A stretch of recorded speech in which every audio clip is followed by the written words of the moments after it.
こんにちは。ですけど、こちらの書類になっていますけれども、体の調子やら、年齢のことやら、いろいろありまして、私の方で、時々質問をするような形にして、行ったということがありましたので、そんなのことで、の方に座っていただいて、お話をしていただきたいと思います。よろしくお願いします。本当は、ここの、責任者でやっていただいた佐々木先生でやってくださることになってたんですけども、ちょっと私、ミニカさんでいろんな関わりがございまして、じゃあちょっとミニカさんの息子さんの、私、中学の担任だったのから、いろいろあったのは前からありましたので、ありました。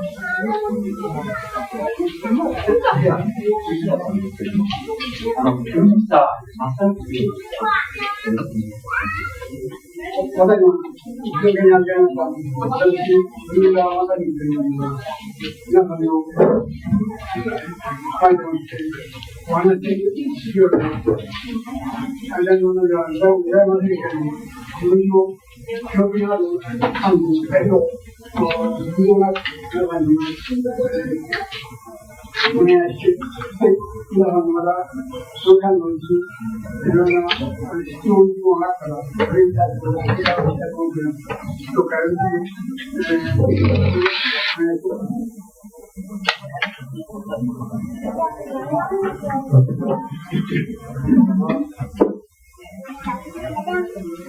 ちょっと次から皆さん、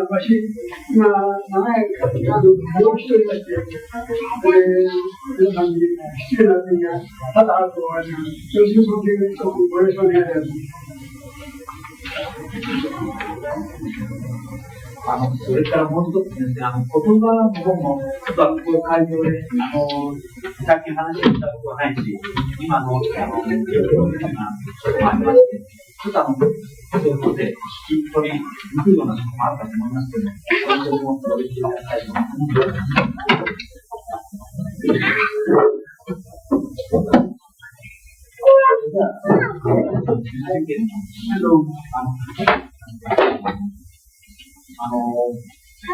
住所っていうか、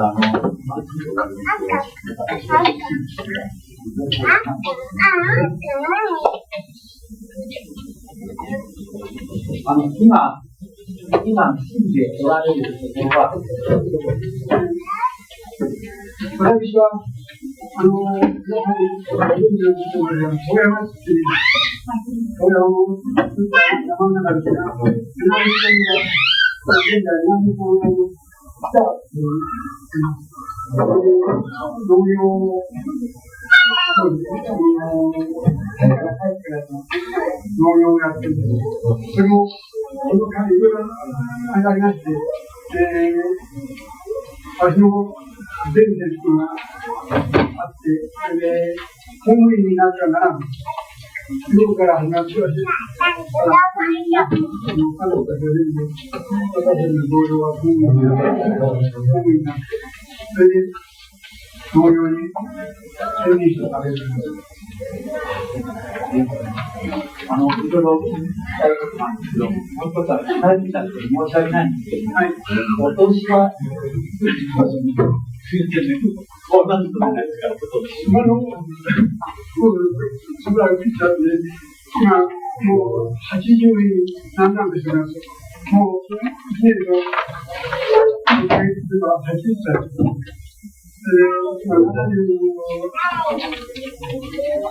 78歳と、4ヶ月は経っています。お勉強でしたけどね、大学を通して皆の際にですけど、非常に姿勢がいいんですよね。この姿勢の良さは、私多分40年近くお付き合いしたと同じような、全く変えないとあります。姿勢なさというんですけど、なんかそういう姿勢がいいということになります。そういう元気があるのに、現在、ちょっと、今、ヘビーロードから、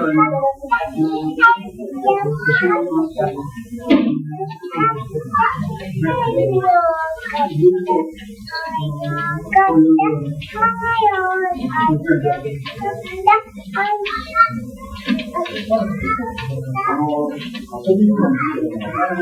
本題に入らせていただきたいと思います。7班に入らせていただきたい。かけて、そういうのをちょっと話は長くなるんですけど、私は、当時、海軍の兵学校で始めしてるんだ。だけど、現在は、学会の方は、現地なんていうか、元来の目の方の主力がなって、で、兵学校の方は、今は入ることできなくて、それで、現在、家に帰って、軍隊を辞めたし、そしたら、ちょうど、当時の今の徴兵留学、今の徴兵留学と知らないかもしれません。形になると徴兵留学、徴兵留学をして、合格したために、それで、これはまた軍隊らしい。それで、なんか、帰ってからに、今度は、それなので、今度は陸軍の、士官学校、そして、教学になって、家へ帰って、ちょうど、昭和、皆さんのご存知で、そういう方も、昭和12年の7月、津波事変、5号病事変というのが起こったんです。それで、6号病の事変で、すぐから招集が来て、以下の原子力に配属になっておりました。その時は、それから医療機関に、そして、当時、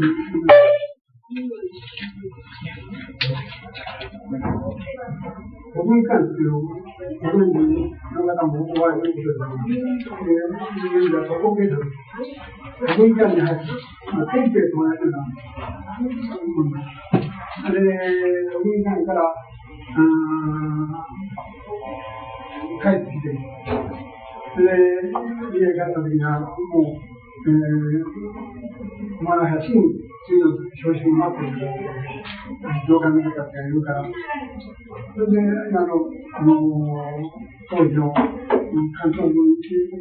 の貿易給水部、関東軍貿易給水部を志願したわけです。その貿易給水部のは、すなわち、今の私の現在話を設定する731時代、自分の文学校に入って731時代の文学校に機会があります。それからずっと、まだ本土に行く前ですが、最近学から最近学を非常にいろんなことを研究した本当にございます。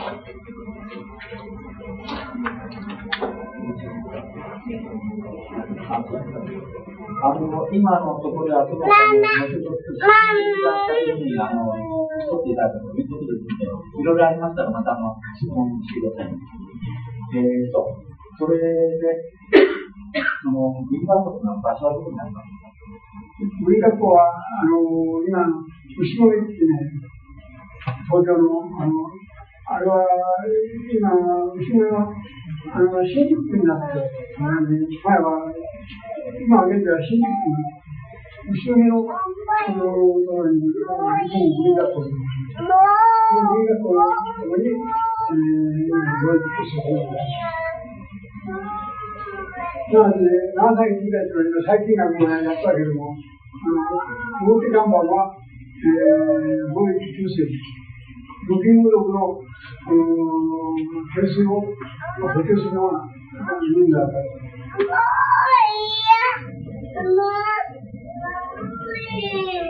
からその東京にあったそれが何て言ったらいいんですか。それね、いわば最近学の研究をするためには、内地においては、伝統行ですが、内地において、そうした病気が蔓延してはならないために、満州の大陸科学院、すなわち発展ぐらいの時代の中に入っている。で、研究として、発展以来の学生になり、それから大陸科学院の研究員だ。もう、まるでビブレの存在みたいなもんで。それで、今の、大陸科学院が、ハルケン時代から、当時の今の現在の7歳時代みたいに入って、これはその時にはね、7歳時代はまだ、現在なかったんです。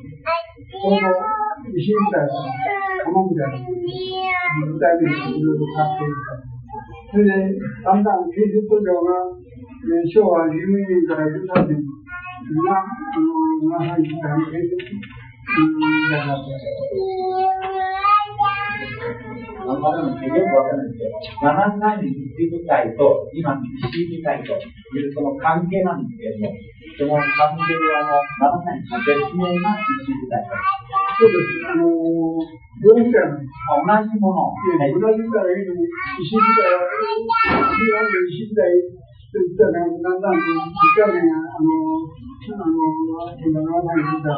当時何々時代というのは、名を言ったんですね。それが、当時、相談隊があったのか、相談隊が現在、8人であるとは、そのことは、数字が、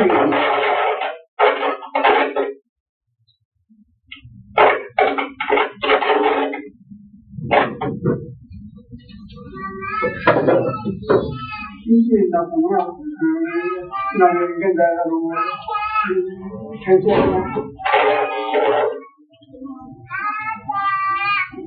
中のそういうような、具体例が、数字がなった。石自体っていうのは、ちょっと話をしたんですけど、石四郎。そうですね、石四郎9条が、9番です。その石部隊が駐屯していた場所は、ハルキンなんですか、別の場所なんですか。ハルキンは本部でね、兵法です。兵法に、その石部隊の本隊が、その本隊って大きなものです。中に飛行隊があるしね。いろいろなことがあって。それで、当時話がありますけれども、従業員が約3000人、兵隊がね、飛行隊から何から戦車部隊も、ちょっとその飛行隊、戦車部隊、いろんな部隊があったんですけど、その石部隊の中に。それで、古田さんが直接、やられた仕事っていうか、それはどうなんですか？それはね、一番肝心になって、自分で言うと肝心になって、物事をってね、一番の、本部の真ん中に、大きな、空部建ての、5階建ての、ロゴ塔になっている。そのロゴ塔の中に、いわば、本部は、研究室がそのロゴ塔なんです。それで、その裏に動物班だとか、それから資材班だとか、何班だとかいうのが、その裏を取ります。それで、いわば、その間のうちに、動物も、いわば、馬も、牛も、何百度って、それからモノークだ、それからラップだ、8月ですね、そういうもののネズミの種類も、それが何万ということで、これも飼育している。これは動物園がそういうことに飼育している。だけど、それを使うのは、わしらの仕事で、それは全部、材料で、研究材料で。の名前っていうのは、そういう貿易、さっき言われている貿易給水という。つまり、貿易給水。そういう名前。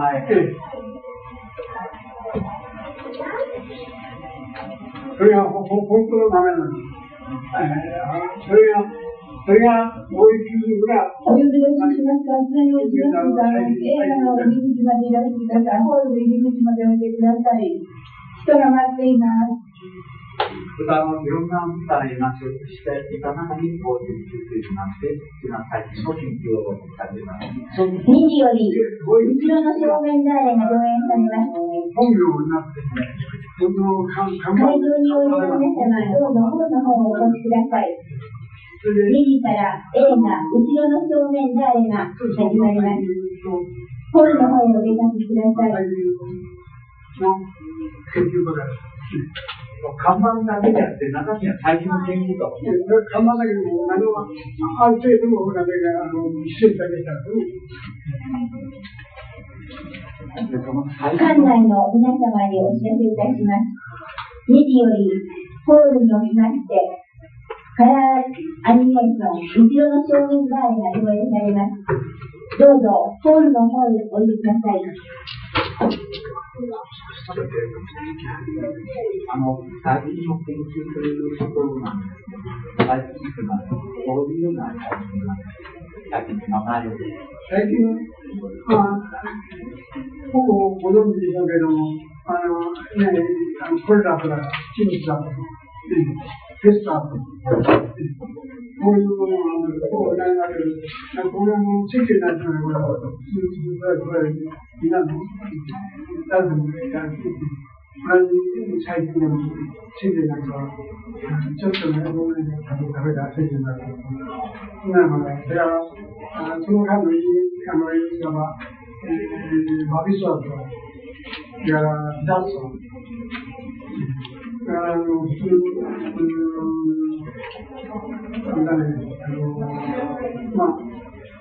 何も最近のうちです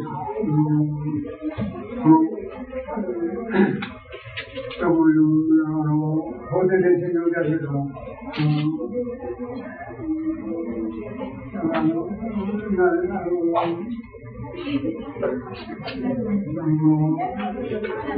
入るだってせっかくなんかもこれも大変なんです。それでせっかくなんかはいわば普通の治療に使うための細菌になってて、間に合わないです。戦争に使うというかできないもの。今、私らの作ったのは、皆さん今やってるBCG だとか、それからセルブリンだとか、こういうのは血管の作った治療薬です。BCG なんかの血管菌を培養的に入れて、その培養から作ったのが BCG になります。それからセルブリンなんかは免疫を濃縮したものを皆さんにセルブリンとかしたそういうことをやったのが何歳に聞いたり、それでご存知の通り、菌というのは皆さんが菌を出された普通食べ物なんかから食べた口の中に入った菌が本当に弱いような弱い方です。皆さんの体を通過して、いわば人体通過した菌が努力が倍なんです。それはその菌を使うのは、いわば培養した菌は、毒力のいつも培養菌が決まってるけれども、培養菌の菌もなくて、それで人体通過した、いわば血液の中通過した菌は、その毒力がまだ倍になる。いわば倍になったって、ただ倍だって言ってもわからんでしょうけれども、いわば菌の能力がそういうわけだから。それで、一つの例を言えば、テストなんかを、私の友達である、諏訪のゴミ会員さん、私見てですね、ゴミ会員さんは、一緒に、私の、一直指令で、私が、第2棟の方の研究室に指令をする。ゴミさんは4棟の方の研究に指令をする。それで、僕らも今日は実は、爆破実験に失敗したから、どういうことか、爆破がどうもうまくいかない。それで、その上を忘れて、ゴミさんと話をして、夜は寝たんだと知り、その下に、こういうみんな用意ですが、6人ぐらいで、みんな庭に回ってきて、それで、ゴミさんは部屋へ帰って、司令室に帰って休む。私も、二棟の司令室で休んだ。朝になったら、もうゴミさんもう帰ったと思ったら、医者来たら、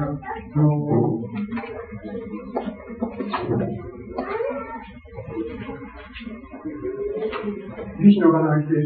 実は、ゴミさんを、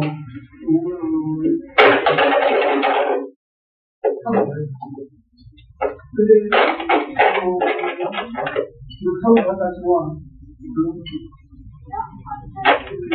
ペスト菌も、いわば進めそうなんです。ペスト菌が知ったというのは、排血は人間ペストというのは何ですか？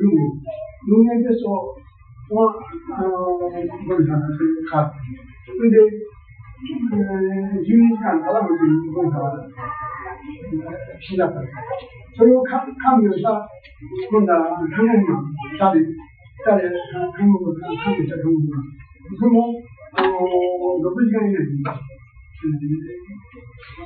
死んだんだ。それで、ペストも、分娩ペストみたいなハイペストがあって、いわば、呼吸して、訴えてる菌をシャーッと、そういうわけに変異すると、人の体内を通過した菌は、もっと毒力が強くなる。そのために、江戸時に、看護婦2人が亡くなった。それで、私に、国なども、お前の彼女は、私はおかげさまに、その菌に育たなかった。そういうわけで、私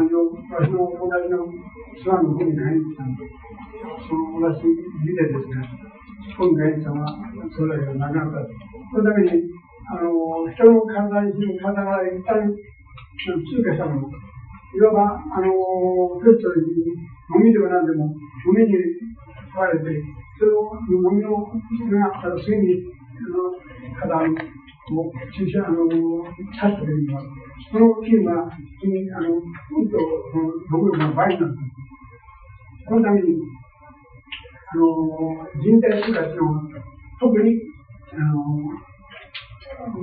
必要という座が、本当に危険性がある。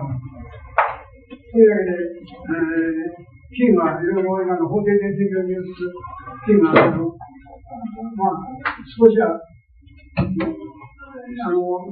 菌でもあるが、あまり危険性の少ない菌は、普通、コロナなんかコロナの菌をのものを食べたことを自覚できた時には、すぐたくさんを飛ばして、そしてうがいしたり、それを飲めば、大概のものは大丈夫。そんなわけで、岡田家が全然、ご神経に起こったものは、やはり、その菌が、だんだんと体内に侵食していく。で、よく、梅干しとか、何をしてるか、では、いろんな病気の場合を、菌を吸ったやつをすぐ梅干しで、それを吐き出す。そういうことで、それやれば、きっと、ある程度の予防ができる。そういうのを菌の研究をした。それで、最後には、そういった、そういう毒のすごい菌を使って、自分の防薬をしようとも、あなたについてな。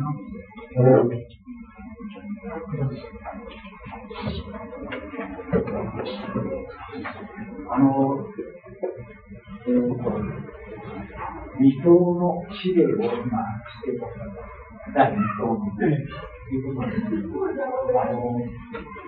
場はどういう立場だったんですか、二等の指令は。本当はね、研究室の、いわば結核と、それから手術と、コレラと、そういう種類の菌を、第2等、それから、第4等から3等、4等っていうのは、血液分析だったり、それから、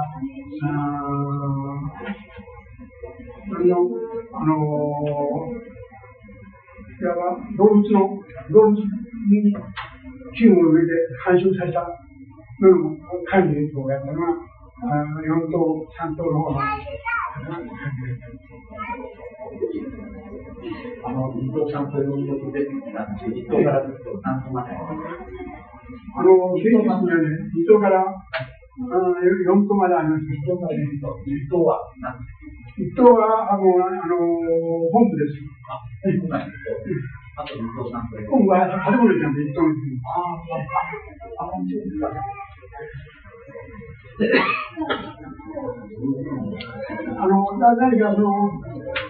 何かやっぱ本部を一応皆さんの見ていただくと、こ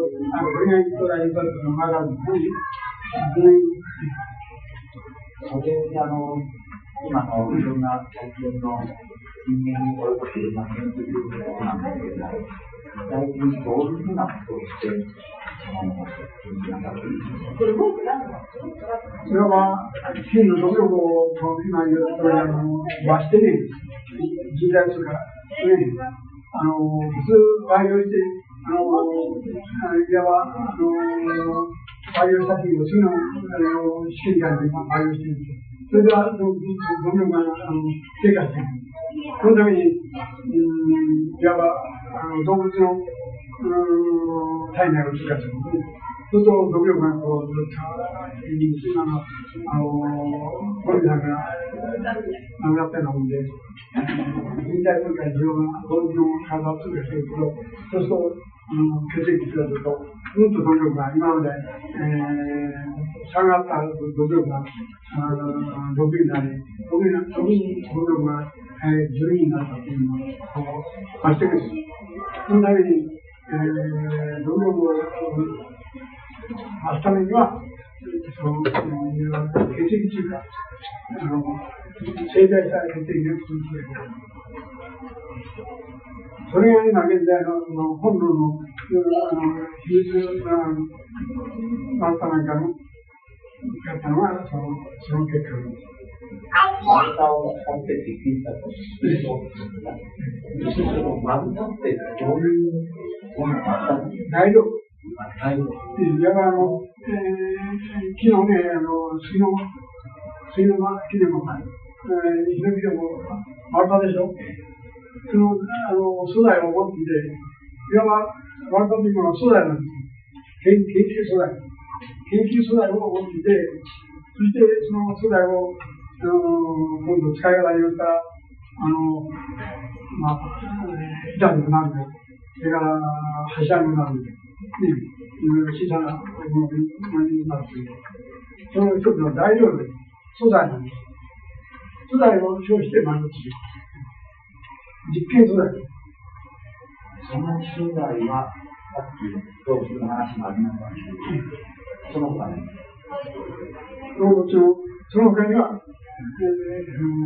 動物には大動物があるんです。その他にも使用したもの。その他に私がしたのは、要は動物以外にはないですよ。動物って、バッタでは動物だけ。バッタというのは、ご存知の通り、人間なんです。これと消費とだけどね、人体実験をするのはそのバッタなんです。これを使って、そして、その捕虜がね、何であるかというと、私たちもわかるんです。いわば、頭部機関や血液が、中に、もう、12時や1時間2時のように、私は見たことないですけど、私は見られた。コンテナ、これはね、自動車の、4トン車のコンテナ。あれにして全部鉄板のコンテナです。それを前でにこう、鉄道ドア。そのコンテナで、輸送してきたのが、またなんです。それで、果たしてそのものが何の、で、輸送されたか、それは私たちの研究員がしゃべる。だから特別班ですね。研究隊と特別班同士だったが、それを調べる。そして私たちはそれを、今度はそのマーターに対して、お前さんはどこから来たんですか、どういうことで、どういう犯罪を持って、お前さんを捕まったんだろう。そういうことを聞くことはね、誠に、どんなことがあっても聞いてはならない。そういうこと。それで、マーター自体が、いろいろ喋って、わしはこうだと、いうことをたまたま聞くことがあるんですが、どこそこのもんで、こういうことで、相当、知識のあるマーターの、それで、いろいろ喋って聞くけど、そんなことを聞くことを、公然と聞いておくと、すぐ、こんな古さんの、周りのものに、それで、私たちは医者なんです。で、マーカーに行って、マーカーの、薬剤を払ったり、検診して、体温を測ったり、呼吸、あらゆるものを調べて、で、血液採血して、血液検査したり、そのような、私たちの任務だって、あくまでも、マーカーに体を治療する必要があるんだというような態度でやっています。それが、今度は研究班です。一つの研究班の人が言って、それやっぱり治療だって言って注射をしたんです。その注射が果たして何の注射だかわからない。千金の注射の場合があります。そうしたことが、7歳について要は研究成果の、そして、最後には、もう、爆撃をする寸前になって、一日に、細菌をね、2トンの、細菌を2トンですよ。2トンの細菌を生産できたんです。生産でね。それを、だけど、ご存知の通り、生き物なんですよね。外人者がね、生きとるんです。ある程度栄養がなかったら死んでしまう。それで、生産して、火薬みたいに詰めて、爆撃に、それを何を貯蔵するとき何か、詰めたらすぐ持ちがない。爆撃に。それで、たまたま、私たちの、まだ、盛んなうちですが、重慶や、爆撃に行ったんですが、それと、部下ということです。こっちヘリが、そのあたりの、所属に、前にですね、ヘリが、あるように飛行機が、煙幕を張るように、車輪の前で、それと、部下ということで、これが、私らの今知る範囲なの。爆弾は、何かと、重慶や、距離の、に使っただけで、南方の方の、おそらく爆撃には使用しなかった。使用できなかった。もう南方が行けなかった。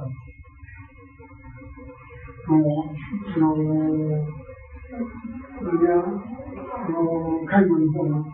武官は全部やられちゃって、で、やろうと思って準備したら、豪州爆撃の準備したんだよ。2頭の人たちが豪州を爆撃するんで、爆撃の大事だった。それが一挙にして、破壊していくわけです。それが長さについて研究成果が落ちちゃったんです。それで、戦争なんていうのは、勝てば全然そんなことも何も同じなんだ、俺らだそうです。負ければ、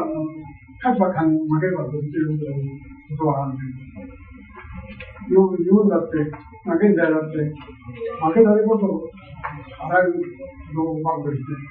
こういうことやった。それで断言するわけなんですね。勝てば、どうも出て、私はこれで勝ったんだって言われてる。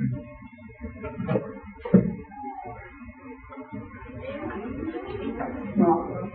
何歳みたいな存在と違うわけです。今のマッターの話なんですけど、マルタっていうのは、どこの国ですか？いや、どこから来たんだろう、それはわかんない。それを聞くことができない。いや、どっか行ったら、それは人種がわかりますよ。シナのシナは、中国人だってことがわかる。だから、朝鮮人っていうのは、私はどうも朝鮮人通ったというになるけど、朝鮮人は知らないから、モンゴル人。だか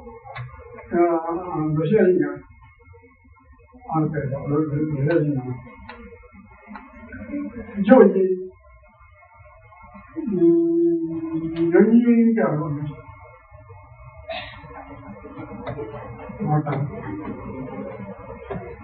それも、常時40人の、なんか、研究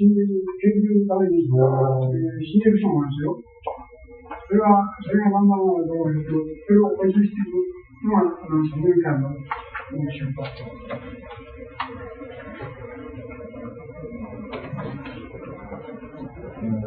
マルタは初代ということだったので、やっぱりもう少し具体的にどういうふうな初代って、ご存知の通り、ただ、これは、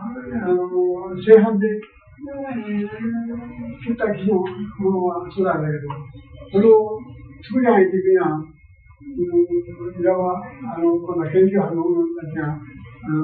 ただいに作るとか、いわば、拡大するとか何ですけど、あらゆる、趣旨のものによって、研究のによって、いろんなものに使っていくための素材なんです。で、柱にするにも、これは建築用の道を畳む柱だから、これは壁を作るための板だから、こういうものを作られている。それを材料を作るのがそうだ。今度はそれを作るのは研究班のいわばこれら班があって、これらの研究者のペストの研究者のマリソはマリソの研究者結果は結果のそうしたものの研究班がその世代をつなぐようにしている。それらをどういうっていうことは、この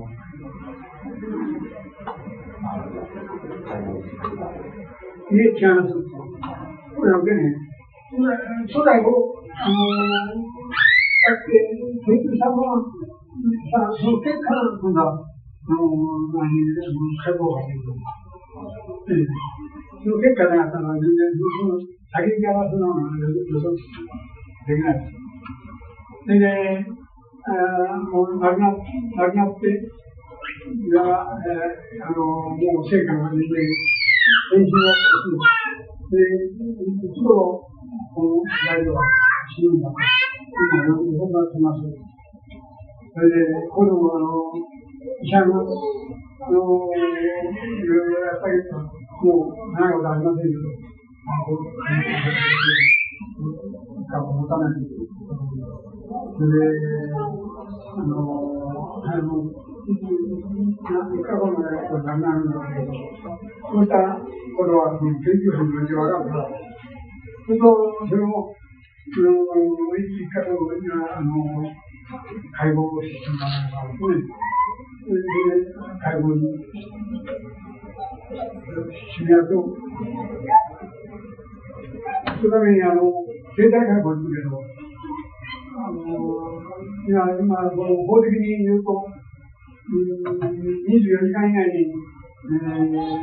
人間を、解剖することはできない。だけど、マビソになるって、これはいう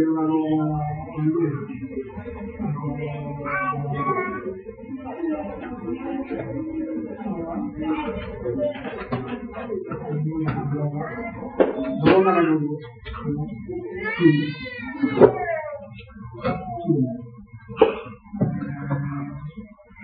そうなんかの場合は、6時間以上経過すると、全然、何がとろけちゃってる経過が出ないんですよ。解剖した結果が出ないんです。そのためにね、もう4時間ないし、3時間ないし、4時間、もう維持をしとったっていうのは、解剖するんです。それは、すなわち、今言う生体解剖という、おそらく、まだ、切ってしまうんですよ。そういうのを、それで、さっき、ピリピリとの注射を打って、信者をかけて、それで解剖したっていうのは、私たちにはあります。だから、切ったら、まずあったかい。あったかくて、血が、出たっていう点は、多々ありました。それを称して生体解剖だというのは、これは、称しては、でも、生体解剖でやる側の人が、いわば、死んで5時間か6時間で、解剖したのは、24時間を経過したはずだったら、生体解剖とこれ今、法的な問題で、騒ぎになるんです。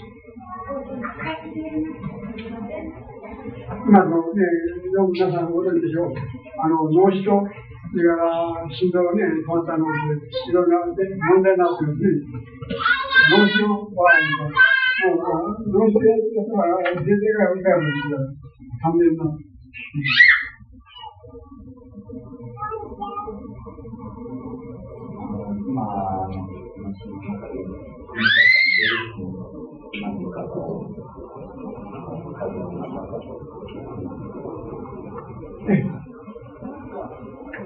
わしが解剖記録になると300回。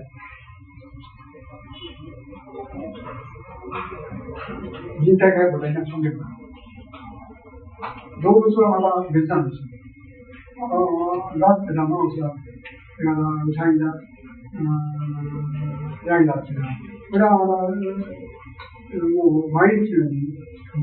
研究材料を聞いてたんです。だけどね、解剖記録に、私の今300体というのは、本当に300体のものを保存しとるだけで、300体というのを取ったものが約3分の1。これは、どうしても絞りなきゃならないといったのは、隣に取っている。あとは、もう、みんな焼却している。そしてね、一体を、まあ、いろんな方は、少し研究されたあると思うんですが、一体を、整理すると、1週間かかるんですよ。成果が。それをフロアにつけて、それで、ミクロドームというチェックも、ローで全部修理した。それをミクロドームという、1ミクロン、ほとんど1ミクロンというのは、1ミリの1000分の1が1ミクロン。その1ミクロンを切るっていうのは、1ミクロンがどうせ作りるから、これは3ミクロンくらい、3ミクロン、4ミクロン。それを切って、その中の、これは、その様子を取ったやつです。それを、これが、鉄の染色物が、銅の染色物が、グリコーゲンという、グリコーゲンの染色物ですから、そういうような染色をしたのが、結果が、何によって、今、お医者さんが、ですね、これ、あとは、臨床学って、これは、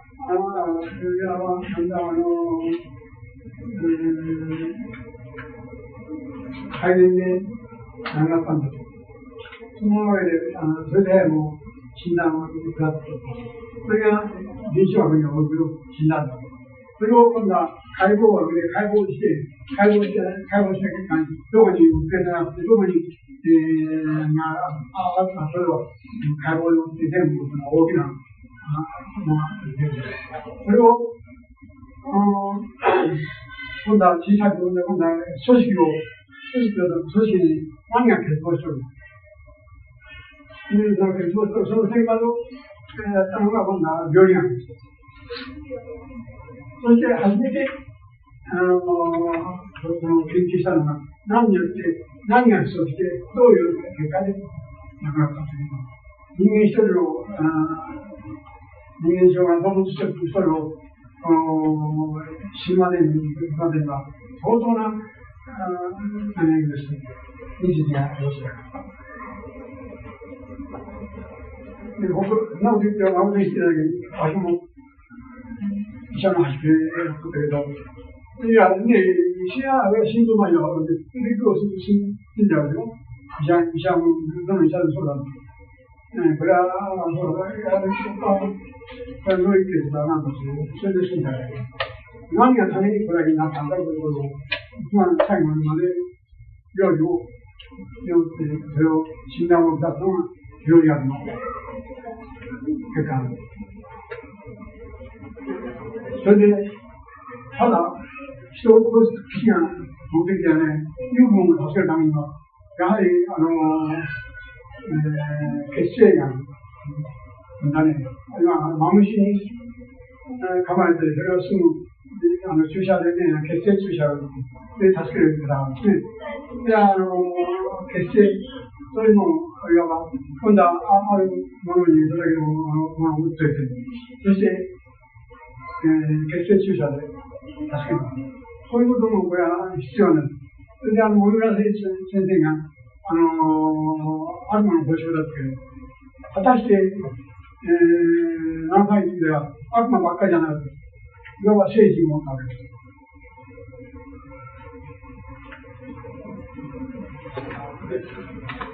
私はそれを言おうと思って皆さんにそう思うわけですね。悪魔でも悪魔の星を言うのは悪魔がただ何か準備する人間をただ殺したっていう。それをただ殺すのはいろいろな研究のために殺したんだから、それはお国のためでもあるし、それは研究のためにそのために組んだ人の勇気を助けるために、ある人を助けるために、そうしたためにやったけども、それだけはみんな知っておく必要がある。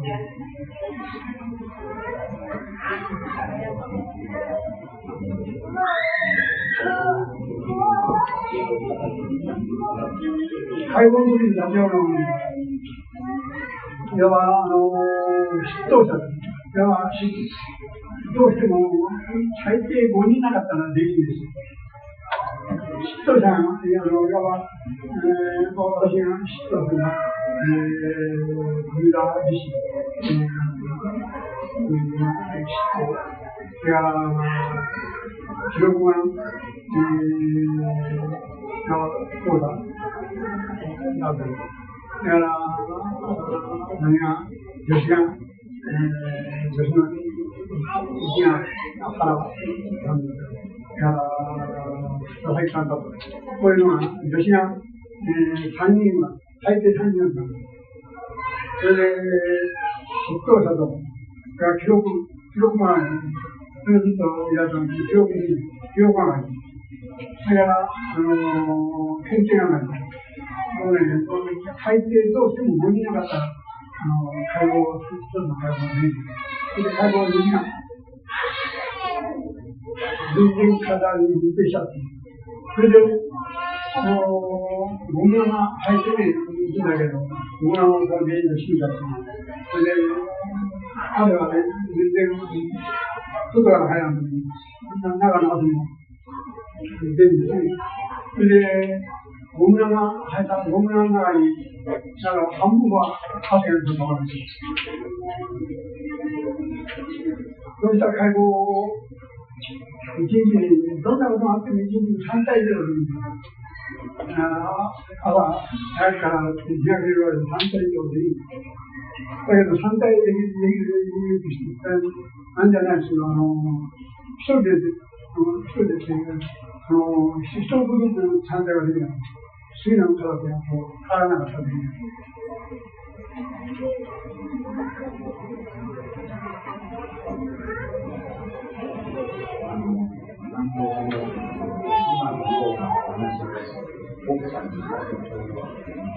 それは全然、絶対秘密なんです。うちの彼らも、全然知らない。それで私たちは朝、雪にセルを着て、軍部が軍部を持って、再出血するんですね。それで研究室に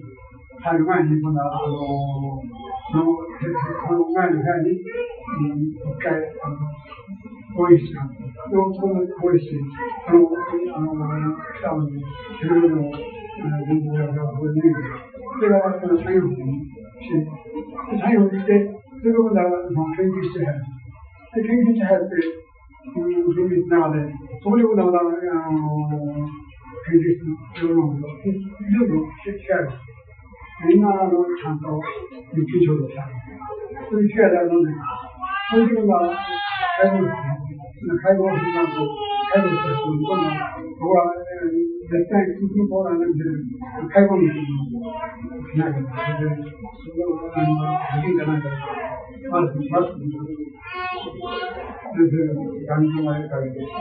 それで解剖した。それでも、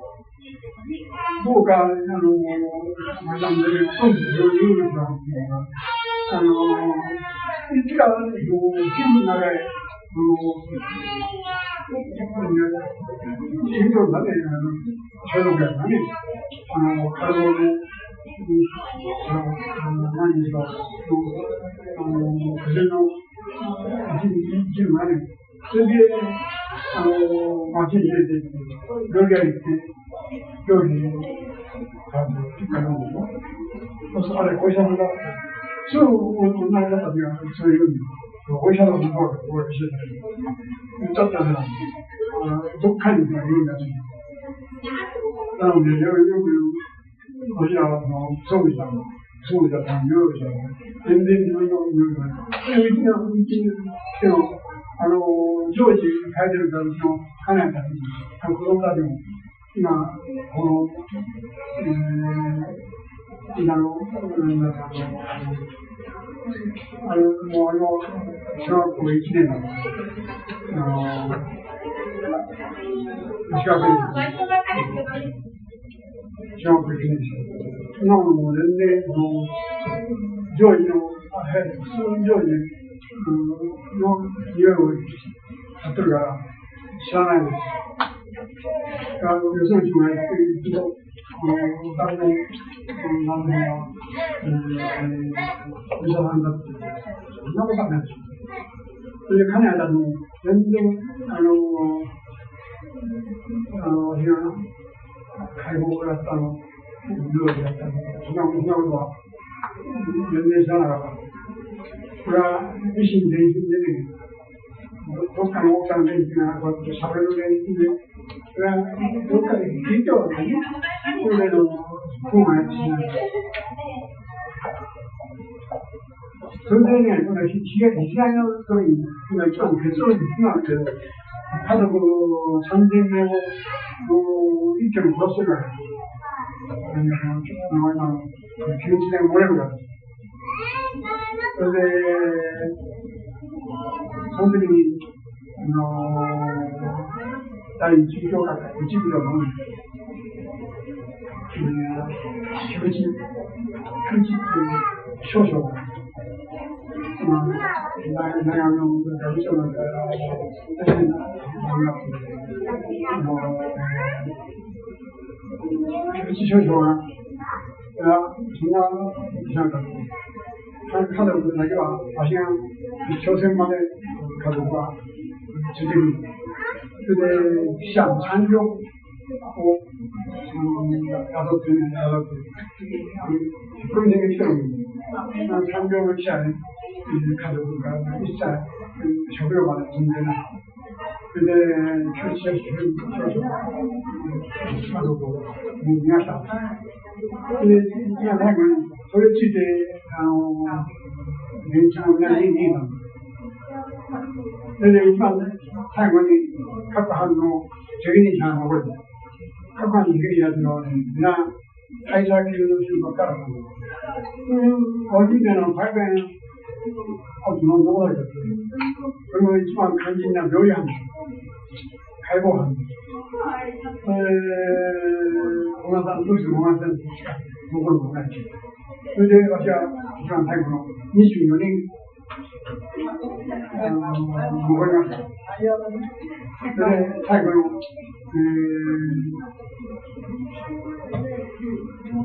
22日の日だから、8月の、もう、何やら、春日にはソ連軍がずっと入っている。それはそう一緒にドリル保健師がなさったね。ドリルの保健師になって、22年なんです。なんでも、最後の、もう、月のまで出ちゃう。それで、ドリルに乗って、朝鮮の平常まで来るんだ。それで、あそこ行って、どこ行くそうだから、どうしたらいいかって、何が、太田少将、太田少将の古ちゃんってね、おじいさんなんです。俺は何、少年、なんとかして、それで、少年がテリカに、武装って、それで、平常の、朝鮮軍港が入って、日本元がいくらある。ちょうど当時日本元を全部払って、7万円、当時の7万円の日本元がある。その7万の日本元を取って、それで、あと、小の時の、普段の、船舶支力で、船だ。その時に船舶支力、これは何が、本部の引き上げが出されて、一隻しかない。当時の、上陸用式というのは、1000トンある。これ一口に言う1000トンというのは大きいですよね。1000トンの上陸用式を何でも強引に取った。それで、横断学会に行って、取れた。横断学会はこれはもうダメだ。皆さん、どっちの川に行ってもダメなんです。で、初年から走って、村を3人何でも今も入って本部の監督してるから一気にどっかへ行ってるんだ。それでその船舶支部から強引に船の船長の船を取って、それでその船の当事者がだったから今度は日本の兵でばか船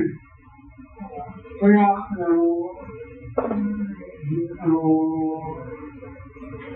そうにして、それで、山口県の海軍が、ご存知です。国粋主義の、あれは魚とかだもん、海軍。野口を出たもんですね。はい。そこへ来てね、それでまあ、どうか一つ、海軍やつ。それに基地量が1メーターだったんですよ。で、じゃあ、突っ込める上陸用式船なんですね。すぐその前に突っ込んで、それで、範囲で立て、どっか逃がしてくれて、車の源で、食料があるから逃がしてくれて、全然逃がしてるの範囲なんです。なんかもうね、ずるずると、曲げて、そのケースみたいなのを、誰を逃がすんだと。もう、山口でね、誰も逃がしてくれない。それでね、それからお寺へ入ってね、お寺でご飯を食べます。それで、はい、それから今度は、金を、7万円の金を持ってですね、その金を、当時7万円じゃ大きいですよ、今の、700万、7000万に該当するぐらい。これが、50銭くらい。一緒ね。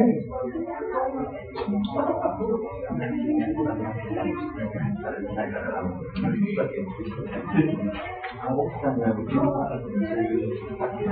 会合なんかもしなかったと言うんですけれども、そこへつけてば、あるいは他の場所で自分の今の会見をお話しなされたというか、そういうのをまで黙ってたことを皆さんにまたお話しするようなおっしゃる。それは、絶対に公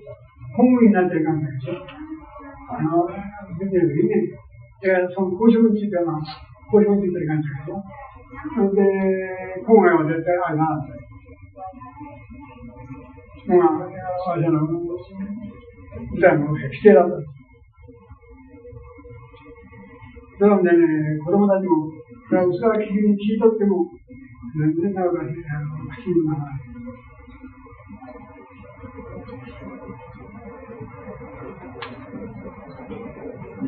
そういうふうなことだったんですけど、そこも皆さんに今お話しなったりとか。わしがですね、それはね、こういった終戦もう、何でしょう、60年も経った時に、ましてや、平和の、4号になった時にね、みんな、おそらく戦争を知らない子供たち、戦争の知らない子供たちに、聞かせようと思う。これは、私の、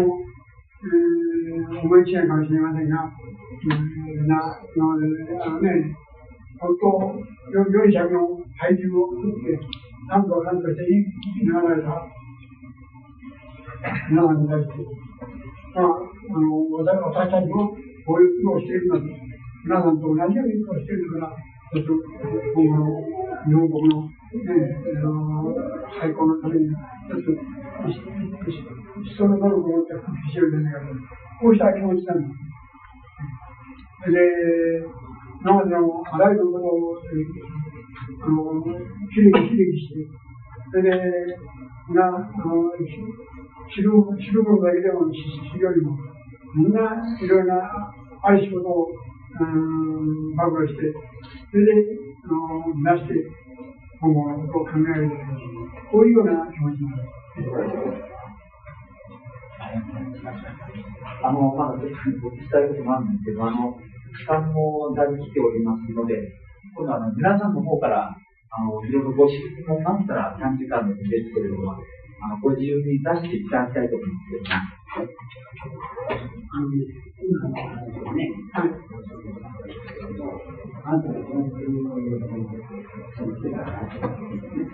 戦後、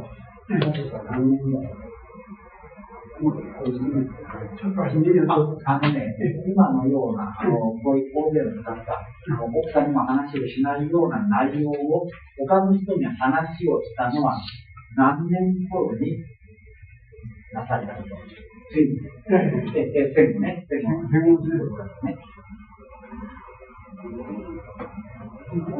後ね。大体、今から10年くらい前、10年くらい前。ですね、実は南海に行った本人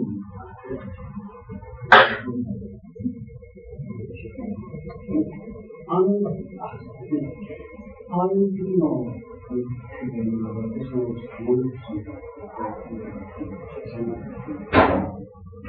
そういうふうなのを話した。森野さんの関係は、いや、関係の関係その時の話でございます。森村さんが初めてとか、あるいはそのことがあったら、この長いっていうのを、イスラエルに聞いてきてね、それから、ワシントンキャンプして、それで、森村さんも、それから仕事の先でね、その人もついてきた。じゃあ、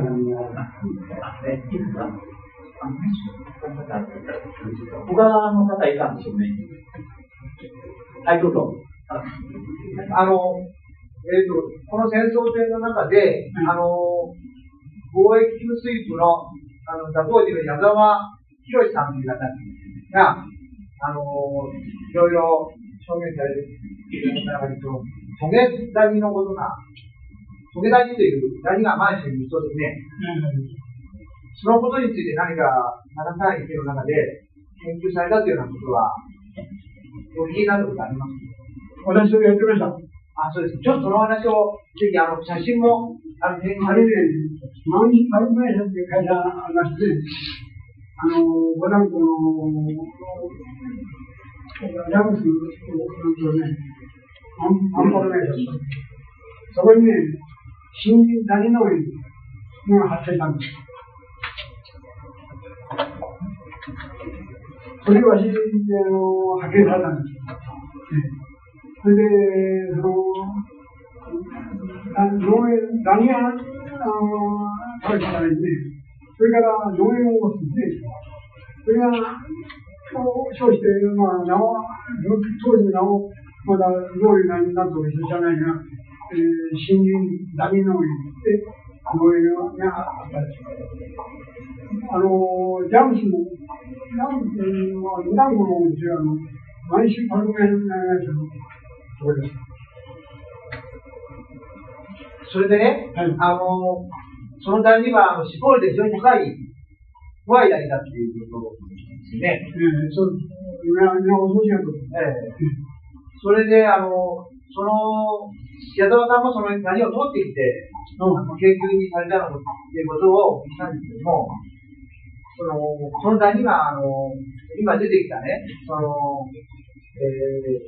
人体実験ですか、マルタっていうのを使ってやったというような話も聞いたんですけれども、それは、そういうこと、あったでしょ。あったでしょというね、私は全部本部におったので、本部の料理班に全部あったから、各支部に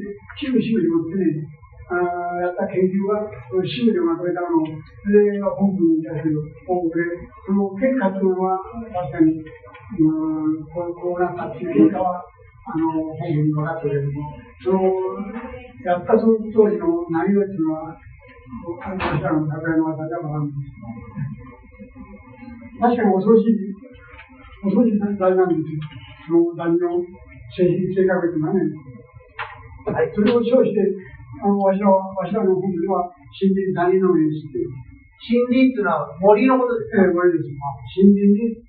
谷がなくて、その谷に加えたために、農園になった森林谷の名詞。完全に。はい、どうぞ。森林谷の農園っていうのは、その後出血面っていうふうに言ったじゃないですか。出血面。それも、何かあったり、何で出血面っていう。これは、731の北野誠二さんが発見したものです。北野誠二さん、そうかもしれないですね。どうも、ちょっとわしの記憶がないんですけど。北野誠二さんは、確かに、当時の権威者だったね。それからもう一つ、先ほどの話の中で、最近を、ヘリコプターで、ヘリコプターかどうかなんですけど、巻いたんですか。それは、栗川さんは、その巻かれた事実をご存知です。で、栗川さんが知っている巻いた地域、どことどこっていうのは教えていただきたい。それは、飛行機に乗った方ないと、ちょっと、そうなんだから、重慶で巻いたんですね。重慶で巻いた。重慶で巻いたんですね。その重慶以外は韓国、なんかでも、何枚かちょっとね。重慶で巻いたのは、栗川さん見たわけですね。見たわけじゃない。聞いたわけですね。それはその最近は何ですか。これらが多いわけです。これらの方は、巻きにし、それから大量生産もできたんです。これら。そして、これはすぐ、潜伏期間が、でしょ、1週間、2週間の潜伏期間が、それで発症するんですね。それで、手術やなんかの場合は、潜伏期間が長い場合もあるので、1週間っていうのは、2週間も3週間も経って、やっと、発症するというのがありますので、一番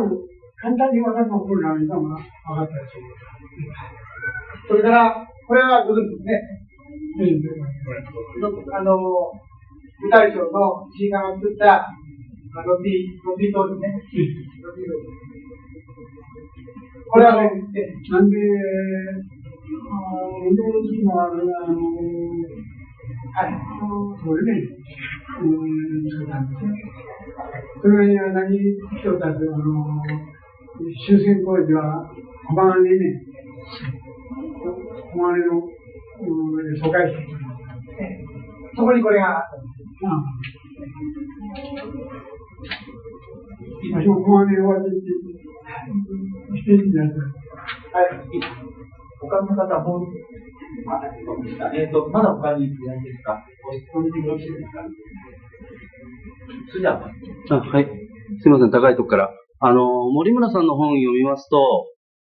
最近だけじゃなくて、例えば人体解剖で、生きたままの人間、頭蓋骨だけ上げて、脳みそをいじくりましただとか、結構そういう露骨なことが出てくるんですけども、そういうことについては、どうですか？最近以外の。本以外なんでね、本になりますと、脳みそを上げて、そういうふうなことまで、そういうふうなことがあったのも、そういうふうな実があるとか。いや、人間のあれはなかったです。そういうことはわしゃりがなかったんだね。解剖の時のね、脳解剖の時にはちゃんと無言で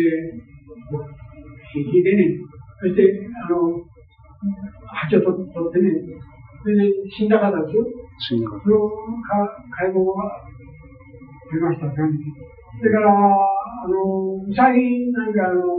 生きたうさぎが、ドリルでね、もうこれ消毒してね、で、ドリルで穴開けて、それに、狂犬病の菌を足して、その狂犬病の菌を、うさぎの脳を取って乳鉢で切って、それでどかしたものが、今の現在の狂犬病の薬です。くるみさわさんのところでは生体解剖とかはやってなくて、他でそういうことやってた噂とかはいましたが、生体解剖やってたような。他の場所で生体解剖をやったようなところがあるかどうかということです。それはそうお聞きしたけど、どうも、あるらしいね、地区でやったことがある。あと、それがもう一つ、すいません。それ人体実験なんですけども、そういうことは、今の世の中で考えたら、とても常識じゃ考えられないんですけれども、そういうのを集団で平気でやってしまう、そういう心理みたいな、どういう気持ちでやってたかっていうのを聞かせてください。今のような生体解剖とか、あるいはそれに分離したようなのでは、最近、事件ですね、使っての、そういうふうなことはとても考えられないと。そこが集団になって、あるいは責任者になって執行するとか、そういうようなことが実際に行われたんですけども、そういうような集団心理というのは、どういうものでしょうか。どこからそういうものが出てきたかと。今ではできないんですけど、その時どうしてできたかと。いや、それはね、確かに、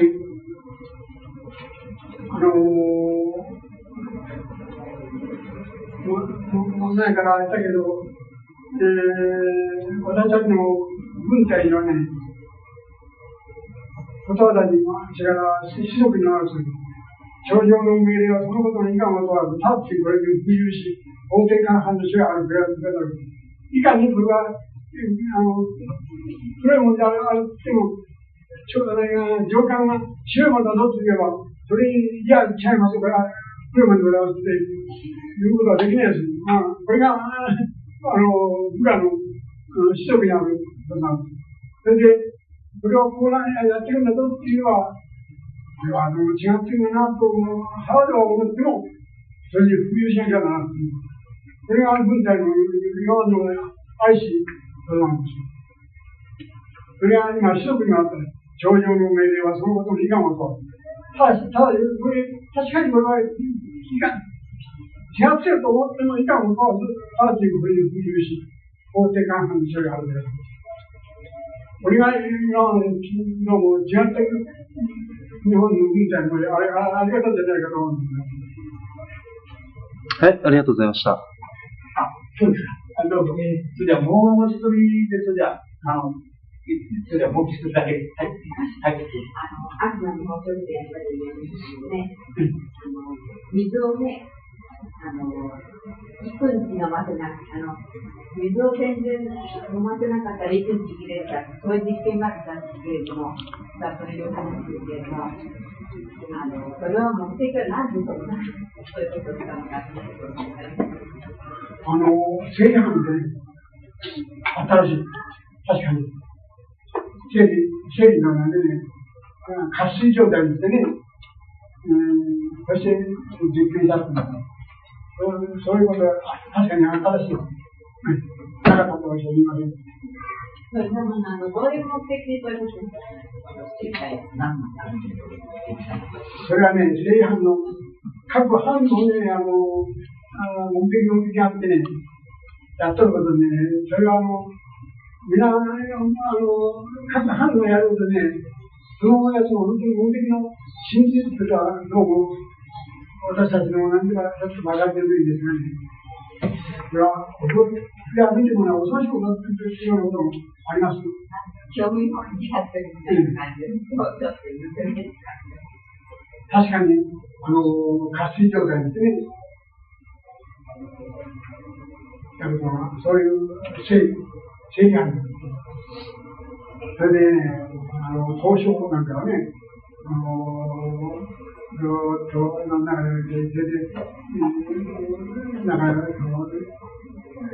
血液の中がね、測ったりですね。それは、正義ある。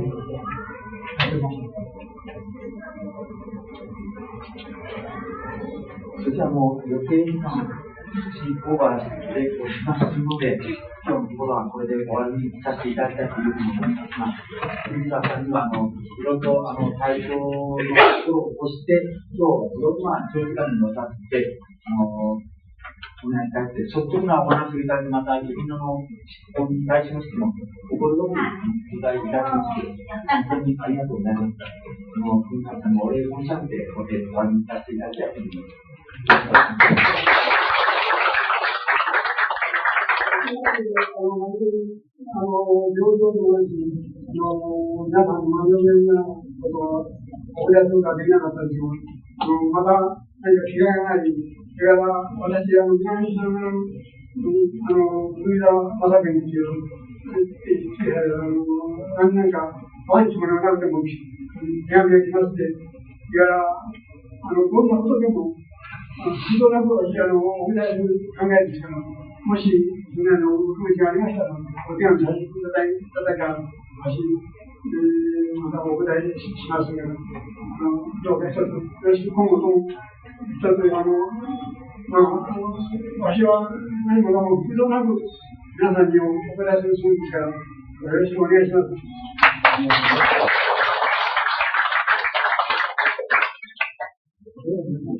展示物のところに、海川さんがその時に使っておられた医療器具が展示されています。それから、この11キロ地域も、もう全国にこれしかありませんので、ぜひご覧いただきたいと思います。それから、高校生が海川さんにインタビューしたことが、気象病のお話が考えておきますので、ぜひご覧ください。なお、ちょっと付け加えますけれども、森村さんとの関わりのある学が、掲示されておりますし、それから731という審議会の図書も一冊ございますので、参考を打ちたいと思います。今日はありがとうございます。